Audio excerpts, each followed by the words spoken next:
श्री गणेशाय नमः। ओम नमः शिवाय। प्रिय मित्रों, आज हम सभी त्रिगुण स्वामी भगवान शिव के परम कल्याणकारी पुराण शिव पुराण की कथा का श्रवण करेंगे।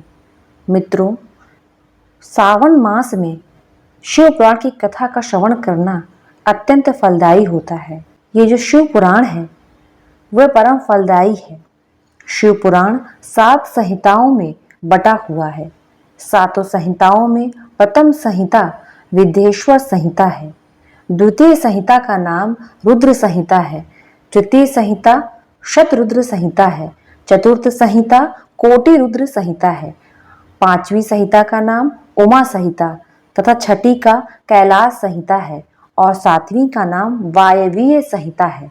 मित्रों, तो हम सभी सर्वप्रथम विद्येश्वर संहिता, जो कि प्रथम संहिता है, उसके अध्याय 9 का श्रवण करते हैं।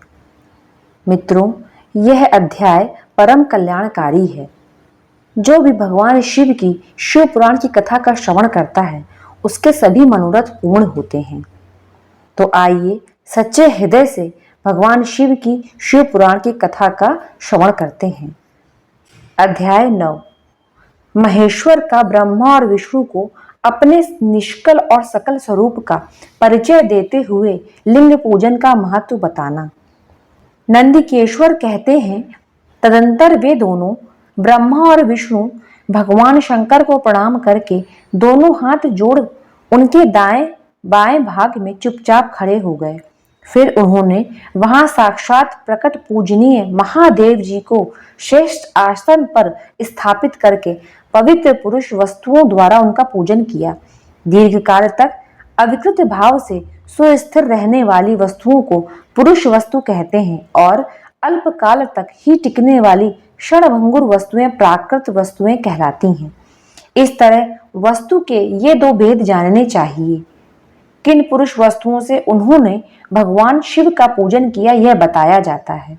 हार, नुपुर, केयूर, किरीट, मणिमय कुंडल, यज्ञोपवीत, उत्तरीय वस्त्र, पुष्पमाला, रेशमी वस्त्र, हार, मुद्रिका, पुष्प, तांबुल, कपूर, चंदन एवं अगरू का अनुलेप, धूप, दीप, श्वेत छत्र, व्यंजन, ध्वजा, चंवर तथा अन्य दिव्य उपहारों द्वारा जिनका वैभव वाणी और मन की पहुंच से परे था, जो केवल पशुपति परमात्मा के ही योग्य थे और जिन्हें पशु बद्ध जीव कदापि नहीं पा सकते थे, उन दोनों ने अपने स्वामी महेश्वर का पूजन किया।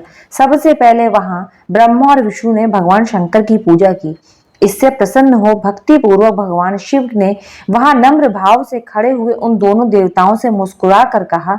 महेश्वर बोले, पुत्रों, आज का दिन एक महान दिन है। इसमें तुम्हारे द्वारा जो आज मेरी पूजा हुई है, इससे मैं तुम लोगों पर बहुत प्रसन्न हूँ। इसी कारण यह दिन परम पवित्र और महान से महान होगा। आज की यह तिथि शिवरात्रि के नाम से विख्यात होकर मेरे लिए परम प्रिय होगी। इसके समय में जो मेरे लिंग निष्कल अंग आकृति से रहित निराकार स्वरूप के प्रतीक वीर सकल साकार रूप के प्रतीक विग्रह की पूजा करेगा, वह पुरुष जगत की सृष्टि और पालन आदि कार्य भी कर सकता है। जो शिवरात्रि को दिन रात निराहार एवं जितेंद्रिय रहकर अपनी शक्ति के अनुसार निश्चल भाव से मेरी यथोचित पूजा करेगा, उसको मिलने वाले फल का वर्णन सुनो। 1 वर्ष तक निरंतर मेरी पूजा करने पर जो फल मिलता है, वह सारा फल केवल शिवरात्रि को मेरा पूजन करने से मनुष्य तत्काल प्राप्त कर लेता है।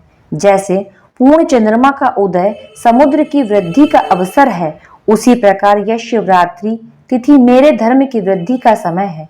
इस तिथि में मेरी स्थापना आदि का मंगलमय उत्सव होना चाहिए। पहले मैं जब ज्योतिर्मय स्तंभ रूप से प्रकट हुआ था, वह समय मार्गशीर्ष मास में आर्द्रा नक्षत्र से युक्त पूर्णमासी या प्रतिपदा है।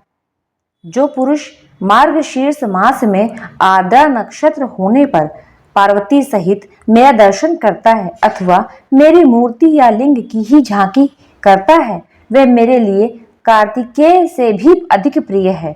उस शुभ दिन को मेरे दर्शन मात्र से पूरा फल प्राप्त होता है। यदि दर्शन के साथ मेरा पूजन भी किया जाए तो इतना अधिक फल प्राप्त होता है कि उसका वाणी द्वारा वर्णन नहीं हो सकता। वहां पर मैं लिंग रूप से प्रकट होकर बहुत बड़ा हो गया था, अतः उस लिंग के कारण यह भूतल लिंग स्थान के नाम से प्रसिद्ध हुआ। जगत के लोग इसका दर्शन और पूजन कर सकें, इसके लिए यह अनादि और अनंत ज्योति स्तंभ अथवा ज्योतिर्मय लिंग अत्यंत छोटा हो जाएगा। यह लिंग सब प्रकार के भोग से सुलभ कराने वाला तथा भोग और मोक्ष का एकमात्र साधन है। इसका दर्शन, स्पर्श और ध्यान किया जाए तो यह प्राणियों को जन्म और मृत्यु के कष्ट से छुड़ाने वाला है।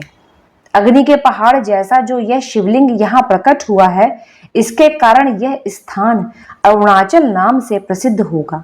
यहाँ अनेक प्रकार के बड़े बड़े तीर्थ प्रकट होंगे। इस स्थान में निवास करने या मरने से जीवों को मोक्ष तक हो जाएगा। मेरे दो स्वरूप हैं, सकल और निष्कल। दूसरे किसी के ऐसे रूप नहीं है। पहले मैं स्तंभ रूप से प्रकट हुआ, फिर अपने साक्षात रूप से। ब्रह्म भाव मेरा निष्कल रूप है और महेश्वर भाव सकल रूप है। ये दोनों मेरे ही सिद्ध स्वरूप हैं। मैं ही पर ब्रह्म परमात्मा हूँ। कला युक्त और अकल मेरी ही स्वरूप है। ब्रह्म रूप होने के कारण मैं ईश्वर भी हूँ। जीवों पर अनुग्रह आदि करना मेरा कार्य है। ब्रह्मा और केशव मैं सबसे बृहत और जगत की वृद्धि करने वाला होने के कारण ब्रह्म कहलाता हूँ। सर्वत्र समरूप से स्थित और व्यापक होने से मैं ही सबका आत्मा हूँ। सर्ग से लेकर अनुग्रह तक आत्मा या ईश्वर से भिन्न जो जगत संबंधी 5 कृत्य हैं, वे सदा मेरे ही हैं। मेरे अतिरिक्त दूसरे किसी के नहीं हैं, क्योंकि मैं ही सबका ईश्वर हूँ। पहले मेरी ब्रह्म रूपता का बोध कराने के लिए निष्कल लिंग प्रकट हुआ था। फिर अज्ञात ईश्वरत्व का साक्षात्कार कराने के निमित्त मैं साक्षात जगदीश्वर ही सकल रूप में तत्काल प्रकट हो गया।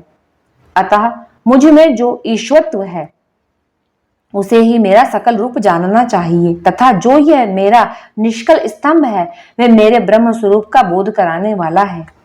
यह मेरा ही लिंग चिन्ह है। तुम दोनों प्रतिदिन यहाँ रहकर इसकी पूजा करो। यह मेरा ही स्वरूप है और मेरे समीप्य की प्राप्ति कराने वाला है। लिंग और लिंगी में नित्य अभेद होने के कारण मेरे इस लिंग का महान पुरुषों को भी पूजन करना चाहिए। मेरे एक लिंग की स्थापना करने का यह फल बताया गया है कि उपासक को मेरी समानता की प्राप्ति हो जाती है। यदि एक के बाद दूसरे शिवलिंग की भी स्थापना कर दी गई, तब तो उपासक को फल रूप से मेरे साथ एकत्व सायुज्य मोक्ष रूप फल प्राप्त होता है। प्रधानतया शिवलिंग की ही स्थापना करनी चाहिए। मूर्ति की स्थापना उसकी अपेक्षा गौण कर्म है। शिवलिंग के अभाव में सब ओर से सवेर मूर्ति युक्त होने पर भी वह स्थान क्षेत्र नहीं कहलाता। मित्रों, आज हम सभी ने भगवान शिव के शिव पुराण के अंतर्गत विद्येश्वर संहिता के अध्याय 9 को श्रवण किया है। मित्रों, इसी प्रकार के अन्य अध्यायों को श्रवण करने के लिए तथा भगवान की अनुकंपा प्राप्त करने के लिए चैनल को सब्सक्राइब करें। धन्यवाद।